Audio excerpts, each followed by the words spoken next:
仲有啲人咧加得犀利，加嗰隻蛋星。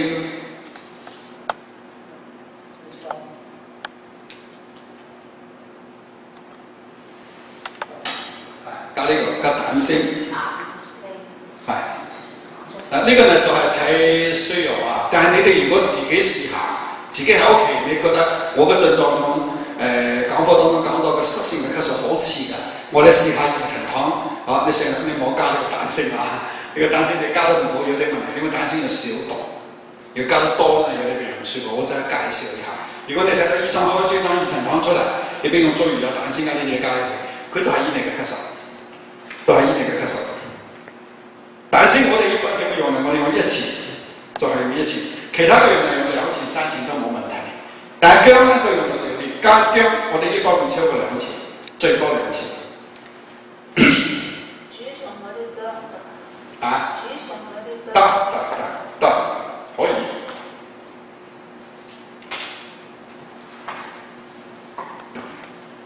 醫生，呢個係好咳係咩咳？濕咳，濕。但係我哋前面講到寒、好熱同濕，實際呢個3個咳可以轉變嘅喎。就係我禮拜5開始咳嗽，我禮拜6去睇醫生，醫生要睇醫生講嘅係風寒咳嗽，佢喺度兩劑藥俾你。你禮拜6、禮拜天食完啦，你禮拜1仲有少少咳，你又去到佢講，你而家轉咗熱咳啦喎。寒轉熱啦，你知唔知啊？佢就俾你用另外一種方法，可能我前面講啦，茅實簡湯啊，用嗰種方法，你呢個病可以轉化嘅。唔係講我今日朝早睇過之後，我永遠食呢兩方，因為呢個人係變化嘅。好似我而家講嘅變化，比方講你熱性嘅咳嗽，係熱邪侵犯你咳嗽，你表現出熱嘅症狀。你咳咗呢個禮拜，你未去睇醫生，我根本唔會睇醫生，我有一個月咳，結果越咳越犀利，咳呢個禮拜你唔得啦，你去睇醫生。嗰個時間唔係熱係火啦。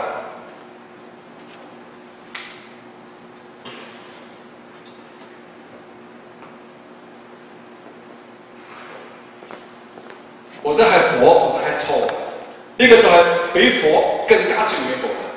那麼呢種你就係咪你要加重啦？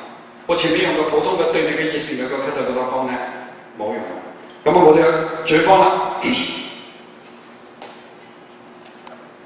我哋轉咩方呢？我哋用咗方叫桑藤湯。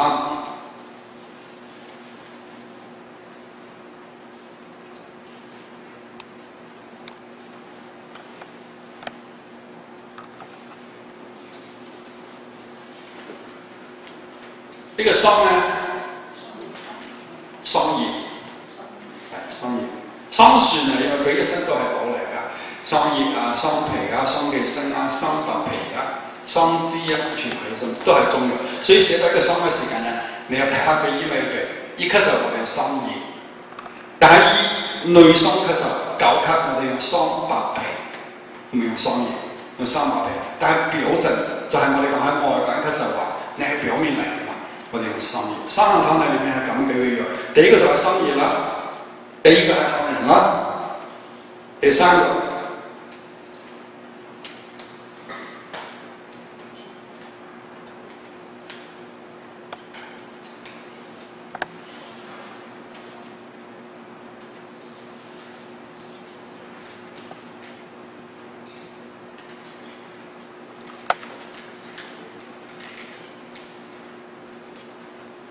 喺度啊！嗱，呢個係桑葉，呢個係杏仁。第三個大家記得，呢個係側貝母，唔係川貝母。即係貝。川貝母係四川嘅貝母，呢個係浙江嘅貝母，係唔同嘅。藥性有咩分別？唔同，你川貝你大家應該睇得多啲，就係一粒粒細細，好似嗰個薏米咁嘅，係咪啊？川貝唔係啊，側貝唔係嘅，側貝係大得多，大貝側貝好似蠶豆咁大，一片一片嘅。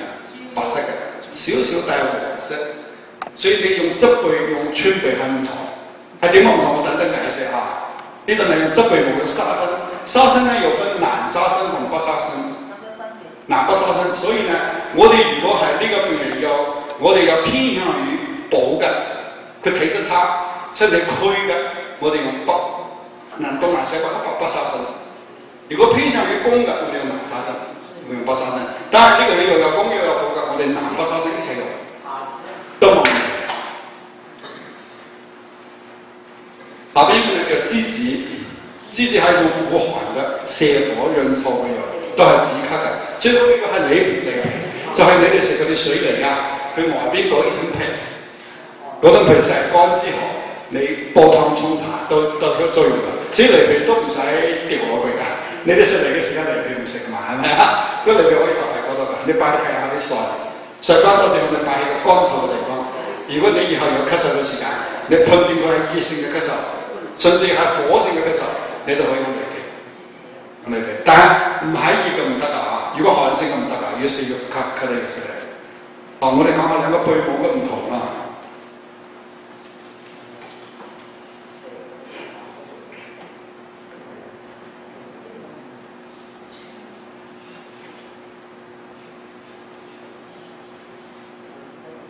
佢哋主要嘅唔同係藥性上嘅唔同。川貝呢，佢藥性係甘潤嘅，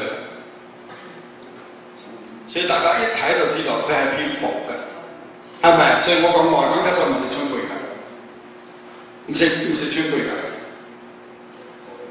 但係柘貝係乜嘢呢？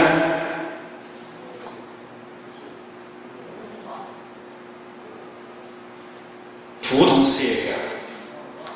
你呢個兩個係完全唔同啊！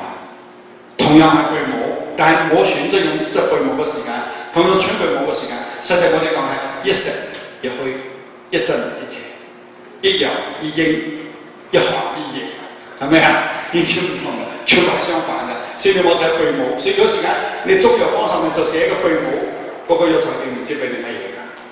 因為我唔知你係乜嘢，以上海嘅貝母咩意思啊？所以一定寫清楚係川貝母。柘貝母，柘貝母仲有個名稱，我哋叫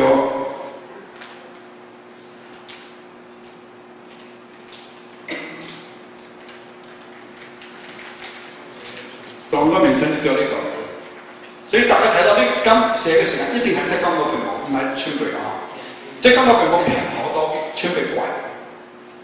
呢個兩個貝母係呢個藥性係金嘅，係潤嘅；另外一個藥性係苦嘅，係瀉嘅。所以唔好食錯，食錯就煩啦。啊？川貝唔熱嘅，川貝係好溫和嘅，但係柘貝呢有少少攻擊力嘅。啊，外講咳嗽，你哋睇我哋做分四個類型，呢個寒嘅，呢個熱嘅，呢個濕嘅，呢個熱過身之後係火嘅。大家清唔清楚呢個世界？